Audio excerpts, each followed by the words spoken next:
ورحمة الله وبركاته. الحمد لله الذي هدانا بعبده المختار من دعانا إليه بالإذن وقد نادانا لبيك يا من دلنا وهدانا. أشهد أن لا إله إلا الله وحده لا شريك له وأشهد أن سيدنا ونبينا محمدا عبده ورسوله. اللهم صل وسلم وبارك وكرم على سيدنا محمد الفاتح لما أغلق والخاتم لما سبق ناصر الحق بالحق والهادي إلى صراطك المستقيم وعلى آله وأصحابه حق قدره ومقداره العظيم. أما بعد. الحمد لله والشكر لله ولا حول ولا قوة إلا بالله. Yang kami hormati dan kami muliakan para habaib, para syaraif, bil khusus Habib kita Habib Ali bin Zain Al-Kaf, Habib Muhammad As-Sagaf, tuan-tuan guru yang dimuliakan oleh Allah Subhanahu wa taala, bil khusus orang tua kita, Tuan Guru Syahra, para pejabat pemerintah, tokoh-tokoh masyarakat, Bapak Haji Ibrahim Shah dan seluruh pejabat yang mewakili Bapak Camat, Kapolres dan yang lainnya, yang mohon maaf kalau tidak bisa sebutkan satu persatu, namun sekali lagi tidak mengurangi rasa hormat kami kepada antum sekalian, bapak-bapak, ibu-ibu yang dimuliakan oleh Allah Subhanahu wa taala. Alhamdulillah, kita bersyukur pada malam hari ini sudah mengkhatamkan sebuah program yang diselenggarakan oleh panitia, yaitu berusaha untuk melaksanakan kegiatan pembacaan Maulidir Rasul dari tempat ke tempat. Sudah melewati marhalah arba'in, 40 hari, dan mudah-mudahan amalan ini bisa menjadi bukti bagi kita bahwa kita mencintai Allah dan Rasulullah sallallahu alaihi wasallam. Menjadi bukti yang nantinya bisa membawa kepada kita semua digolongkan orang yang mendapat syafaatnya Rasulullah sallallahu alaihi wasallam. Makanya insya Allah ulun ini kada panjang malah ibu-ibu sekalian, karena ini kan penutupan. Tadi kita ngambil ikhtisarnya ya. Dulu ada istilah kultum, Pak. Kuliah 7 menit ya. Tapi gara-gara corona buaya berubah jadi kulim. Nah, dulu Pak kultum, habis itu Pak kulim, kuliah 5 menit, 2 menit dikurangi. Udah tahu nih kita ini nih waktu mau kultum apa, wallahu alam. Baik, sebuah pekerjaan yang kita lakukan pasti tidak lepas dari 3 soal, ya. Kalau dalam bahasa Inggrisnya aja lah, apa, kayak apa, hagan apa, nah itu. Ya. Peringatan Maulid yang kita lakukan, peringatan Maulid kah, Isra Mi'raj kah, peringatan 17 Agustus kah, pasti itu bersumber dari 3 pertanyaan mendasar. Apa, bagaimana, untuk apa, iya kan? Maka kita coba membahas satu persatu. Yang pertama, Mahwal Maulid. Maulid itu apa?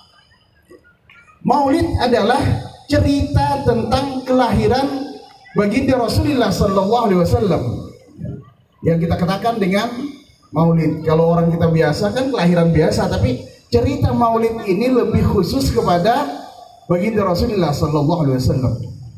Pertanyaannya kan, ya mohon maaf Pak, karena ulun kalau ibu-ibu, bapak-bapak yang kelas-kelas kita Pak, yang hidup di zaman kolonial, insya Allah aman Pak. Tapi anak-anak kita yang hidup di zaman milenial ini Bu, biasanya banyak nanya. Atau mohon maaf, seperti yang dikatakan Pak Sekjam tadi, bahwa media sosial ini kadang-kadang mempengaruhi pikiran kita. Biasanya mau Maulid ke-7, habis itu berubah, terjadi. Kenapa? Kemakan berita, kemakan perkataan, kemakan isu yang beredar di media sosial. Oleh karena itu, kita sedikit ingin membahas tentang hal itu, Pak. Ada pertanyaan mendasar, apa ada ya? Ada nggak Al-Quran bercerita Maulid? Atau dengan kata lain, Maulid Nabi itu pernah diperingatkan Nabi apa enggak? Nah ini. Kalau kita sebagai orang Muslim dan mukmin, maka sebuah perbuatan itu pasti ada marajanya, iya kan? Sumbernya dari mana? Hah? Ibu-ibu biasanya kalau habis melahirkan ada acara tasmihan ya Bu ya. Nah ini tasmihan ini ikut siapa Bu? Sunnah siapa? Sunnah Nabi Bu. Nggak mungkin sunnah Bu Jahal, nggak mungkin Bu. Ini sunnah Rasulullah. Iya. Jadi apakah ada cerita maulid dalam Al-Quran? Banyak. Kalau kita membaca Al-Quran maka banyak kita temukan cerita-cerita tentang maulid. Contoh kelahiran Siti Maryam yang sering dibaca kalau orang lagi tasmihan Bu ya. Pasti baca Innallaha astafa, itu dibaca. Di situ ada cerita kelahiran Siti Maryam. Seorang anak yang dinazarkan oleh orang tuanya menjadi orang baik. Inni nazartu laka ma fi batni muharraran fataqabbal minni, kata si abahnya. Nah, ini ada yang tahu nggak? Abahnya Siti Maryam itu siapa? Nah, mohon maaf ini guru kadang-kadang bawa door prize lah, aturannya ada door prize ini lah. Abahnya Siti Maryam itu namanya Imran, ya. Imran. Mamanya Siti Maryam namanya Hannah. Hannah dan Imran ini kawin, kemudian melahirkan anak yang namanya Maryam. Ya. Si abah ini benazar, Pak. Kalau aku punya anak, anak ini akan kujadikan muharrar. Artinya orang yang 100% untuk akhirat, 100% untuk dakwah ilallah, menjadikan anak ini orang yang dekat kepada Allah. Ternyata begitu lahir perempuan Bu. Nah perempuan kan beda dengan laki-laki. Ya kalau laki-laki ditaruh di masjid, ditaruh di tempat ibadah dulu aman. Tapi kalau perempuan kan nggak enak seperti itu ya. Tapi niatnya orang tua tetap dikabul oleh Allah Ta'ala. Nah ini boleh ingat kalau kita punya anak itu diniatkan Bu, anak ini kita ingin jadikan apa? Termasuk dalam memberi nama anak ini ya. Dalam sebuah hadis kata Nabi dalam kitab Sa'adatul Darain dari Imam Nabhani, barang siapa punya anak maka dinamainya Muhammad. Ya. Kita punya anak Pak, kita namai nama Muhammad, maka anak ini akan membawa kita ke dalam surganya Allah Subhanahu wa Ta'ala. Amin. Ini bersyukur yang namanya Muhammad. Ya. Udah tahu nih yang dibukanya pada Muhammad semua. Ya. Terserah Bu, mau Muhammad Jokowi boleh. Hebat nama Muhammad Jokowi itu, Nabi Muhammad sama presiden. Wah ini jadi paling enggak jadi lurah nanti. Ya, niatnya asal bagus ya. Yang penting asal jangan gue Muhammad Khairun Nisa. Wah ini tidak mungkin tuh. Muhammad Khairun Nisa ya tidak mungkin lah ya. Ada Muhammadnya. Sampai di dalam apa namanya diceritakan bahwa nanti di padang mahsyar setelah selesai urusan padang mahsyar, orang neraka sudah masuk neraka, orang surga mau masuk surga. Itu yang masuk surga ini Pak masih disortir. Ya, semua orang yang mau masuk surga disortir Bu. Yang namanya Muhammad duluan masuk surga. Mohon maaf, yang namanya Anang, Oto, segala macam tadi sedikit Pak. Tadi dulu nomor Muhammad Bu.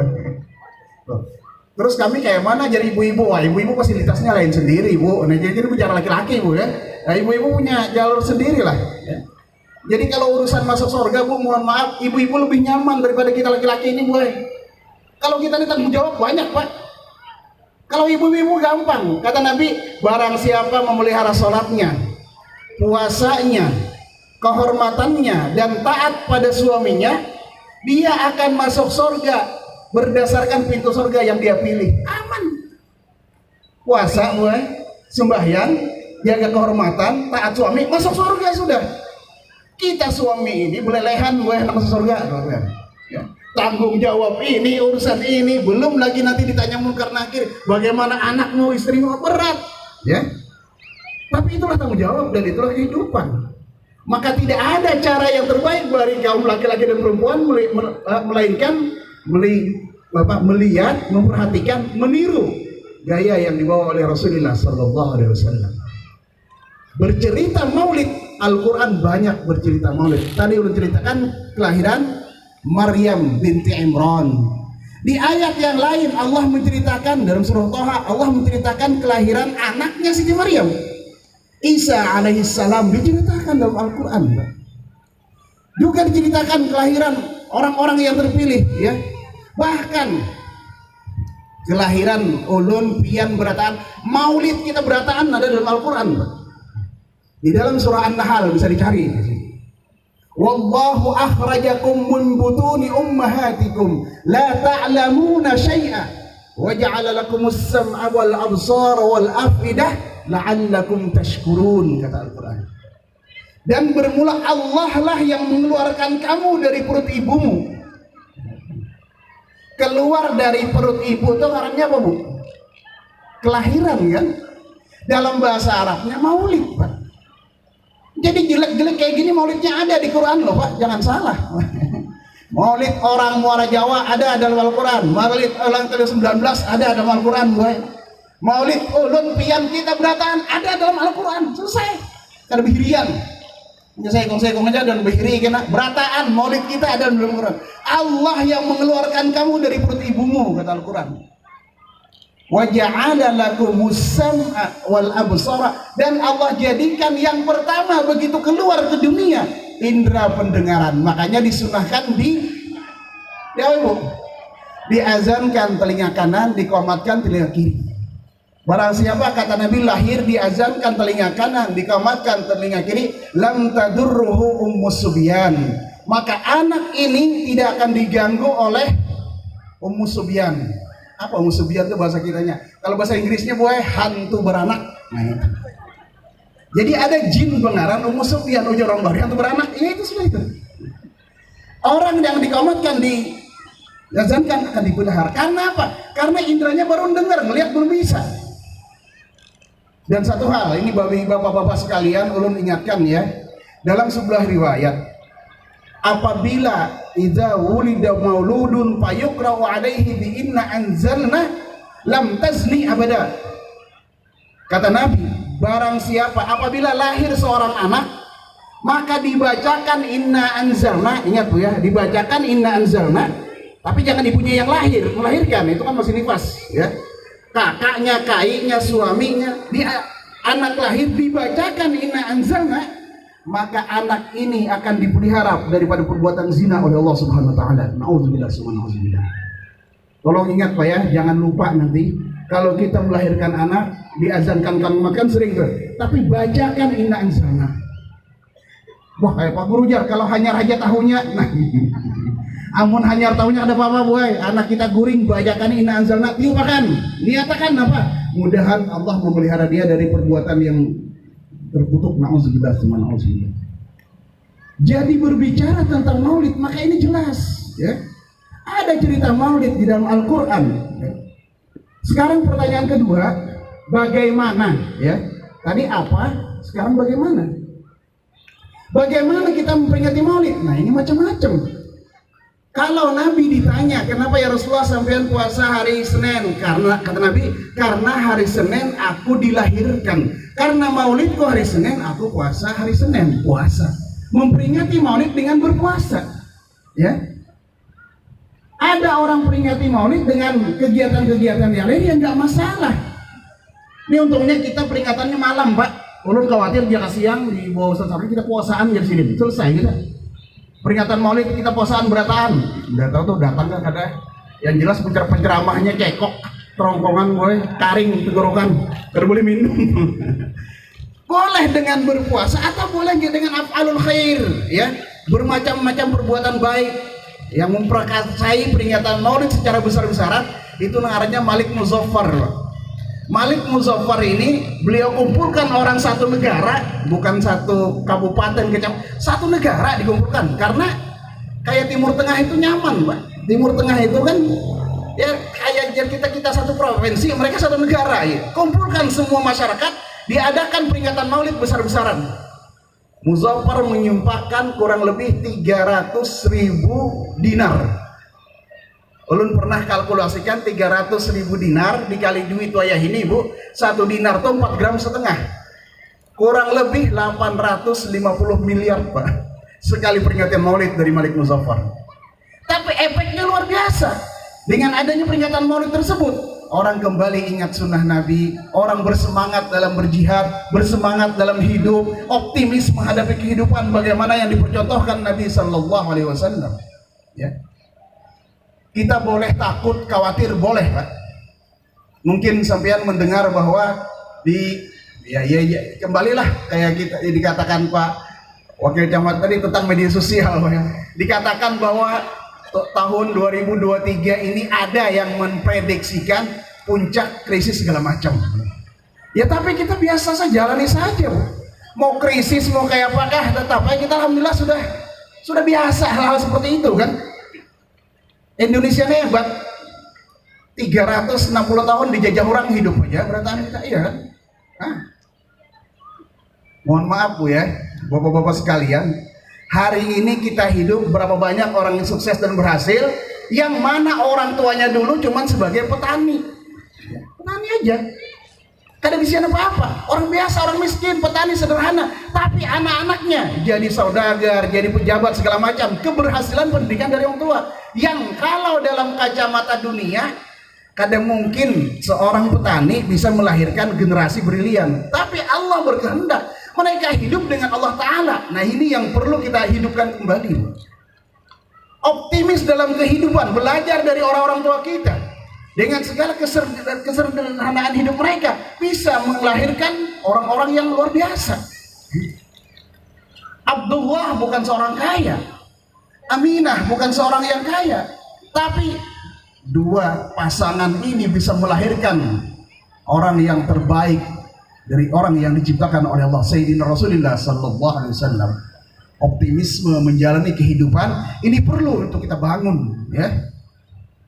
Masalah pasti ada, ya, masalah pasti ada, tapi kita kembali kepada apa yang dicontohkan Rasulullah, dengan tawakal kepada Allah, bismillah kita jalani kehidupan kita.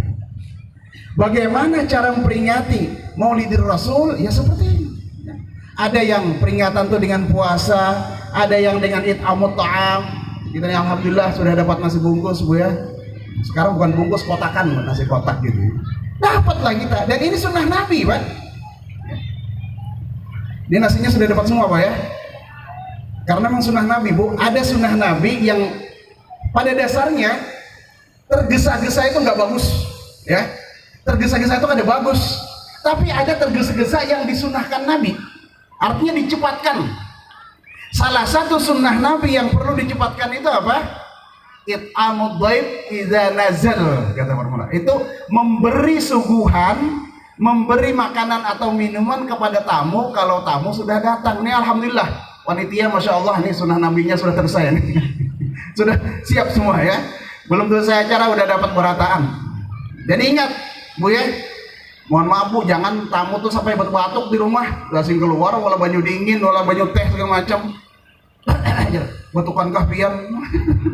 Kata paham si tamu batuk-batuk sudah batukan kahpian Pak. Wah, maksudnya nih kan ada yang diminum lah, ya. Ulun pernah Pak bertamu ke rumah seorang aulia, kita yakin beliau aulia, anaknya Kiai Hamid Pasuruan, ya, Gus Idris mungkin tahu. Kita bertamu ke sana. Mohon maaf Bu, begitu kita datang langsung disuguhi makanan, tapi bukan makanan, langsung keluar apa? Buah manggis. Begitu kita datang ke rumah beliau, langsung dikasih buah manggis, Pak. Begitu dikasih, ulun ingat, wah ini orang alim ya seperti inilah. Apa yang ada dikasihkan dulu, kopinya belakangan nyusul. Yang duluan manggis. Ya, artinya adalah yang disuguhkan buat tamu kita kalau tamu datang ke rumah kita. Hadza min sunnatin nabawiyah, ya. Ini sunnahnya Rasulullah sallallahu alaihi wasallam. Jangan sampai orang terbatuk-batuk Bu ya, kasihan nanti Bu. Nah, ini sunnah Nabi yang perlu disegerakan. Kembali bahwa bermacam-macam ada dengan tausiah, pembelajaran, dan ini memang merupakan sunnah daripada sunnah Rasulullah sallallahu alaihi wasallam, ya. Baca salawat seperti yang kita lakukan. Tadi malam kita sedikit bercerita tentang orang yang memuji Nabi. Jadi urusan memuji Nabi itu dari zaman Nabi sudah ada lah. Dari zaman Nabi sudah ada, diteruskan para ulama sampai kita hari ini, ya. Apalagi yang dibaca itu salawat dan salam kepada Rasulullah sallallahu alaihi wasallam. ada orang apa namanya datang kepada nenek tua. Nenek ini punya anak bebinian, masih remaja, meninggal. Begitu meninggal, datanglah nenek ini ke Imam Hasan Basri, Sayyidut Tabi'in. Ya Imam, katanya, tolong Pak, ulun nih pian beri amalan supaya ulun bisa ketemu anak ulun di dalam barzah ini, nah. Supaya ulun tahu apa iya dia keadaan di dalam barzah. Hasan Basri orang alim dan orang yang ramah. Kemudian dikasih amalan, Bu, sampean kalau mau ketemu anak sampean bisa ngelihat anak sampean, baca ini, kasihlah bacaan. Sholat 2 rakaat sebelum tidur, kasih bacaan. Sudah. Dilakukan oleh si ibu ini. Tidur, ketemu sama anaknya, Bu, yang perempuan itu. Ternyata apa? Anak perempuannya itu disiksa di macam-macam. Nggak pernah si ibu ini ngelihat beratnya siksa seperti itu, nggak pernah. Besok hari nangis ke Imam Hasan Basri, ya Imam, katanya, anak ulun ternyata disiksa dalam barzah gini. Ujar Imam Hasan Basri, Bu, itu bukan ranah ulun ya. Sampean pengen melihat bisanya ulun sampai itu aja minta dengan Allah, ada amalan untuk melihat bisa, tapi merubah kondisi alam barzah itu kata Imam Hasan Basri bukan ranah ulun. Sudah selesai ya. Besok malam giliran Imam Hasan Basri, Bu, ketemu dengan perempuan ini, tapi keadaannya berbeda.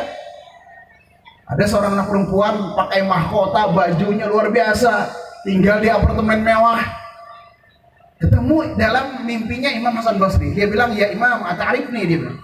Ya Imam, sampean kenal dengan saya? Kata Hasan Basri, enggak. Kamu siapa? Kata perempuan ini, ana bintul ajuz, ulun ini anak nenek yang kemarin. Kata Hasan Basri, kok beda? Kata mbak mamamu kemarin kamu disiksa di macam-macam dalam kubur. Dia bilang, iya, kami ini mohon maaf ya, kebetulan katanya komplek kuburan ini memang komplek kuburan yang kesakitan, Bu. Rata-rata semuanya disiksa dalam kubur. Tapi kok bisa seperti ini, kata Hasan Basri. Nah itu dia bilang, tadi sore ada seorang yang soleh, ada orang baik lewat di komplek kuburan itu, Bu, membaca salawat 1 kali. Allahumma sholli ala Sayyidina Muhammad wa ala ali Sayyidina Muhammad. Dihadiahkannya pahala ke kami yang ada di komplek kuburan ini. Maka seketika itu juga dia bilang, Allah robah ya, kami yang disiksa diberikan yang seperti sampai lihat. Coba satu salawat, Pak, bisa merubah komplek kuburan min ahlin nar di alam barzakh, disiksa di alam barzakh menjadi orang yang dimuliakan dan diganti status menjadi ahli jannah oleh Allah Subhanahu wa ta'ala. Hanya 1 kali salawat, bayangkan. Nah, disinilah ya yang dipesankan oleh Al-Imam Asy-Syafi'i radhiyallahu anhu. Kata beliau apa? Tidak ada amalan terbaik di akhir zaman melebihi 3. Pertama istighfar, yang kedua memperbanyak tasbih, yang ketiga memperbanyak salawat. Salawat ini Imam Syafi'i memesankan kepada murid beliau Ahmad bin Hambal untuk kita perbanyak ya. Salawat apakah? Yang penting jangan salawat fulus, Bu ya. Belum pernah mendengar ada istilah salawat fulus katanya. Nah ini janganlah, terlalu mulia Nabi, Pak, digandeng dengan permintaan fulus itu. Lebih baik salat Al-Fatih sajalah. Itu insya Allah sama aja nilainya, bahkan lebih mulia lah. Nabi terlalu mulia kalau kita gandeng-gandeng dengan bahasa fulus segala macam, itu rasanya kurang etis lah ya. Baca salawat yang biasa 100 kali kah, 200 kali, 300 kali kalau bisa. Semakin banyak semakin bagus. Inilah fungsi salawat dan salam kepada Rasulullah. Macam-macam cara orang peringati maulid yang merupakan bentuk apresiasi kegembiraan ya. Ini kalau bulan maulid karena bakal ada ini hintalonya bulah pohon pisang berbuah telur. Nah, ini pisang semua dalamnya, dadang pisang berbuah telur. Itu nggak akan ada kalau bukan karena maulid ya kan. Tapi ada semua ya. Ini min ajaib maulidir Rasul ya. Daripada ajaibnya maulidir Rasul itu ya itu tadi, pohon berbuah telur, macam-macam telur terus buahnya ya. Kalau biasanya kalau orang Madura biasanya buah-buahan ya, ada 40 macam buah-buahan. Ulun sering diundang di daerah seberang, daerah Jinabora, daerah Itsi sana, Pak. Mohon maaf, Bu, di sana itu kalau bulan Maulid banyakkan telurnya daripada orangnya, Bu. Banyak hitalunya pada orangnya, Bu. Kenapa? Karena setiap rumah dia bawa hitalu ember. Jadi yang hadir 2 orang, kita lo 2 ember, 1 ember buat ditukar, 1 ember bawa pulang lagi. Luar biasa ini, ya. Ini apa? Ini bentuk apresiasi kegembiraan. Qul bi fadlillah wa bi rahmatihi wa bidzalika falyafrahu wa khairum mimma yajma'un, kata Allah. Bi fadlillah, dengan kurnia Allah, wa bi rahmatihi, dan dengan rahmat Allah. Tidak ada rahmat terbesar melebihi keberadaan Rasulullah. Wa bidzalika falyafrahu, maka dengan demikian hendaklah kamu bergembira, kata Allah. Apresiasi kegembiraannya yang kita lihat ini. Gak bisa kita mendefinisikan, memberikan limit bagaimana apresiasi orang gembira, ya. Orang punya anak, baru dapat anak, tahu Aminah, Bu? Ibu-ibu ini tahu panggil Aminah pula, anaknya Bang Atta. Oh. Baru mau lahir, Bu, sudah dibikinkan kamar harga miliaran. Kenapa? Apresiasi kegembiraan, Mbak. Begitu lahir dia ini itu kegembiraan dengan lahirnya anak. Dan itu kita tidak bisa salahkan, ya. Bahkan kita, ya, dalam ajaran agama Islam, kita disuruh bergembira pada saat kita melahirkan atau dapat anak kita, Pak. Bahasa lain, kalau ada maulid dalam keluarga kita, disuruh bergembira. Caranya apa? Bahasa agamanya ba'akikah, ya. Kalau laki-laki 2 ekor kambing, kalau perempuan 1 ekor kambing. Mun kada bisian kambing, ayam sembelih bae, ada masalah. Yang penting ada selamatan, boy. Ikti walau bidik, kata Abdullah bin Abbas. Wahai saudara-saudaraku, akikahi anakmu walaupun nyembelih ayam sekong, ada jadi masalah. Bukan ukar kambing larang, gue kada berduit lagi, sudahlah pakai ayam aja lah. Ada apresiasi kegembiraan. Nah ini, ya, agama menyuruh kita bergembira dengan kelahiran anak kita. Bagaimana orang yang dikatakan rahmatan lil alamin lebih aula, lebih utama kita untuk bergembira? Maka kemudian timbullah apresiasi kegembiraan dengan bikin telur, bikin bunga rampai, apalah segala macam. Ini adalah apresiasi kegembiraan. Yang penting kegembiraan itu, cara kita memperingati Maulid Nabi itu tidak melanggar syariat, batasannya situ saja, ya. Selama tidak melanggar syariat, oke, nggak masalah. Mohon maaf, Pak Mak, tulisannya memperingatin Maulid Nabi, tapi caranya dangdutan, joget-jogetan. Mohon maaf, ini kada pas. Dan ini yang pernah ditegur oleh Kiai Hasyim Asy'ari, Pak. Dulu di zaman dulu. Ada orang memperingati Maulid, tapi mohon maaf, pakai macam dangdutan kayak gitu, nyampur laki-laki perempuan. Beliau marahi di tempat, beliau usir oleh Kiai Hasyim Asy'ari. Kenapa? Karena ini ada unsur ma'asi.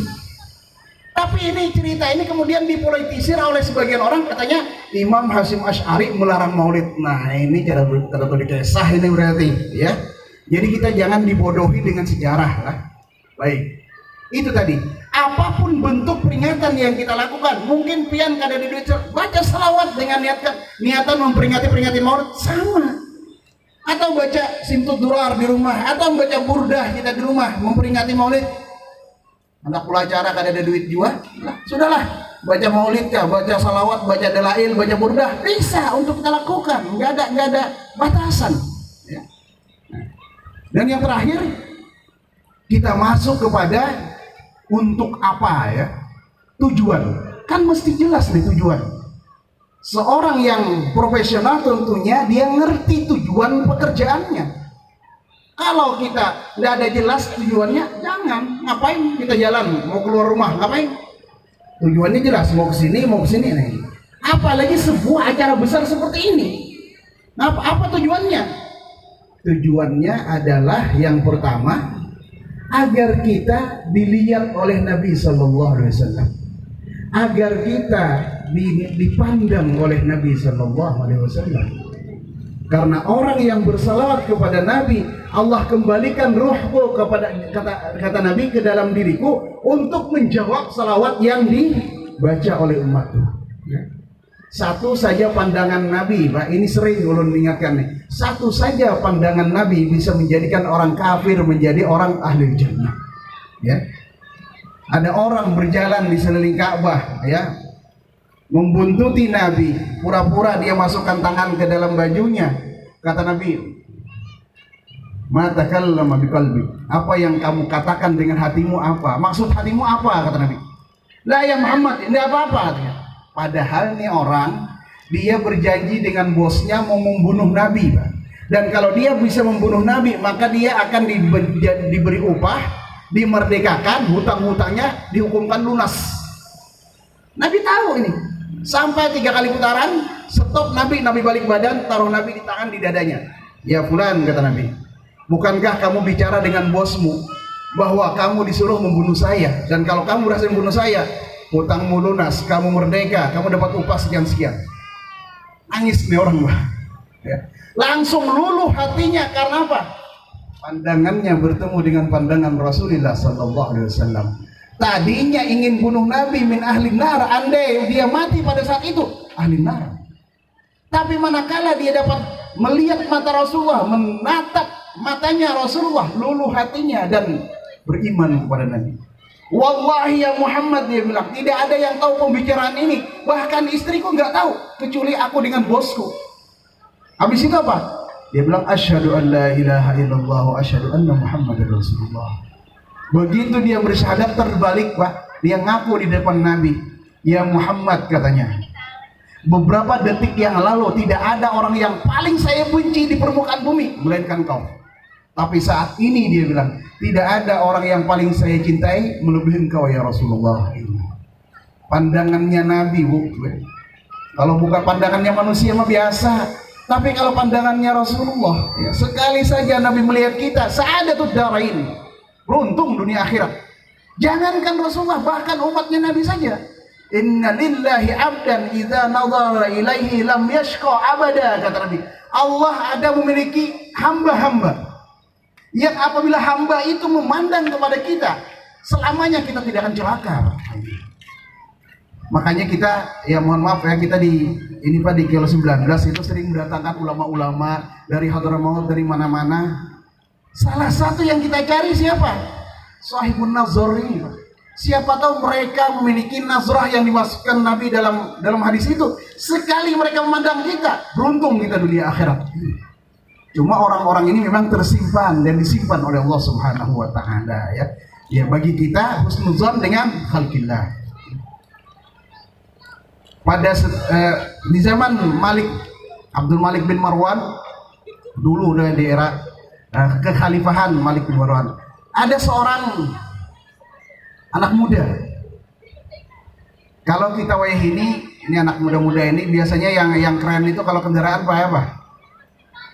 Pakai RX King gitu ya, mungkin ya. Ya ada yang klasik-klasiknya gitu, atau motor gede, wah itu keren banget itu. Dulu juga sama. Di zaman dulu orang kendaraannya kuda, Pak. Tapi kalau pakai kuda biasa, wah itu kurang keren. Yang keren itu apa? Kuda liar, wah itu hebat. Kuda liar bisa dipakai, wah itu hebat berarti memakai itu. Maka ada seorang pemuda, Bu, yang dia punya kuda liar, tapi belum bisa dikendalikan. Cilakanya, kuda liarnya ini ngamuk, lari-lari, ketubruk anak raja Malik bin Marwan, mati anaknya raja. Ya kira-kira. Mohon maaf ya, Ikam punya motor, naik motor, ketubruk anak bupati, meninggal. Apa yang terjadi?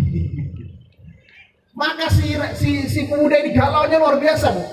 Ini yang ditubruk kuda saya, anak raja, dan meninggal. Minimal umuran kurungan seumur hidup, maksimal mati, gitu kan? Galau, saking galaunya. Akhirnya sudahlah, pasrah saja, ya. Ada surat panggilan, sekarang ada surat panggilan ya. Besok disuruh menghadap raja. Malamnya, Bu, si pemuda ini kemudian mengadakan peringatan Maulid. Ya, udah tahu tuh pakai baca syair yang kayak Luriputin betul kan tadi apa ada itu. Ya, yang jelas malamnya dikumpulkannya seadanya keluarganya, teman-teman diadakan Maulid di rumahnya. Baca Maulid, baca salawat segala macam, sudah selesai. Besok selang. Apa itu selang ya? Lo pasrah deh, pokoknya dipanggil raja datang saja. Tapi malamnya sudah baca Maulid, Bu, sudah selesai. Sampai di depan raja, ini pikiran anaknya sudah rusak nih. Kalau enggak dibunuh orang di penjara yang jelas, ya nggak mungkin selamat lah, dia sudah putus asa sudah. Tapi Allah muqallibal qulub, Pak. Ternyata Allah yang membolak-balik hati. Begitu datang si pemuda ini, si raja ini maras melihat maras. Kasihan ya. Jadi si raja ini kasihan lihat anaknya yang maras dan meles banget. Akhirnya apa? Ujar si raja, "Ikamkah yang punya kuda yang menubruk anakku?" "Inggih raja." "Kenapa kali dijaga?" "Mohon maaf raja, itu salah ulun, ini selesai." "Tapi anehnya," kata raja. "Ya sudahlah," kata raja, "ini sudah takdir, ya sudahlah. Anakku meninggal bagaimanapun itu takdir Allah. Tarujuk kuda ikam itu juga takdir Allah. Ya sudah. Jadi raja, ada apa? Ikam bebas," kata raja. Dibebaskan langsung raja, coba. Padahal di otaknya mesti dihukum. Ya. Begitu mau pulang si raja ini tambah maras. Akhirnya diberi duit, Pak. Diberi duit berapa? 1.000 dinar. Bayangkan Pak, 1.000 dinar. 1 dinar itu 4,5 gram. Hah? Berapa tuh 4,5 gram kali? Kurang lebih 3 juta. 3 juta kali 1.000, duit kita sekitar 3 miliar. Tadinya kepikir akan dibunuh, minimal di penjara, ya. Tapi ternyata diampuni, diberi duit pulang. Baru kata apa? Mau? Nah ini. Dan ini real, ini kejadian, bukan karangan-karangan, ini realita. Banyak lagi cerita-cerita yang berkaitan dengan bagaimana Allah memuliakan orang yang memuliakan Rasulullah SAW. Kalau kita mau peringati Maulid ini sudah ketinggalan, duluan alam semesta, Bu. Alam semesta ini duluan memperingati Maulid daripada kita. Dan yang terakhir sebagai penutup, ya sebuah cerita yang paling masyhur di mana-mana kita kenal, tapi kembali untuk mengingatkan kita, manakala Abu Lahab meninggal dunia, ya beberapa hari kemudian dia ketemu dengan saudaranya Abbas bin Abdul Muttalib. Ini saudaraan ya, Abu Lahab bin Abdul Muttalib, Abbas bin Abdul Muttalib meninggal. Ya. Kemudian ditanya oleh Abbas, "Ya Abu Lahab, ma fa'alallahu bik?" Wahai Abu Lahab, apa yang kamu temui di alam barzah? Apa yang Allah lakukan terhadap engkau? "Wallahi min aswa'il hal," kata Abu Lahab. "Wallahi Abbas, luar biasa sakitnya di alam barzah. Kecuali dia bilang, hari Senin, dalam riwayat yang lain, malam Senin, aku diringankan azab oleh Allah Subhanahu Wa Taala." Jadi ada juga tanggal merahnya dalam neraka. Abu Lahab ini dapat tanggal merah juga, Pak. Kenapa? Kata Abbas, "Kenapa kok bisa?" Kata Abu Lahab, "Karena aku senang dengan kelahiran ponakan kita Muhammad, itu saja." Abu Lahab, paman Nabi, senang ponakan lahir. Padahal begitu besar jadi musuh buyutan. Abu Lahab, istri beliau, itu musuh buyutan dengan Nabi. Gak mau terima dengan Nabi. Bahkan termasuk orang yang paling menentang dakwahnya Nabi. Tapi dengan senang Nabi lahir, masih dihargai Allah Ta'ala. Oleh karena itu kata para ulama, "Waman fil jahim laqad hufifa li farhatihi maulidal Mustafa. Fa kaifa biman dinu qad wafat fala syakka ahlu daris salam." Bagaimana dengan orang yang sudah tercatat penghuni neraka, tapi dia senang dengan kelahiran Nabi Muhammad, diringankan oleh Allah Subhanahu wa taala. Bagaimana dengan orang yang imannya sempurna, fala syakka ahlu daris salam. Tidak ada keraguan bahwa dia insyaallah mendapat darussalam, surganya Allah Subhanahu wa taala. Mungkin ini yang bisa disampaikan. Teruskan apa yang kita amalkan. Pak insyaallah kita harap ada syafaat dari Sayyidul Aqwan. Amin ya rabbal alamin. Usikum wa nafsi bittaqwallah. Wassalamualaikum warahmatullahi wabarakatuh. Waalaikumsalam warahmatullahi wabarakatuh. Demikianlah hadirin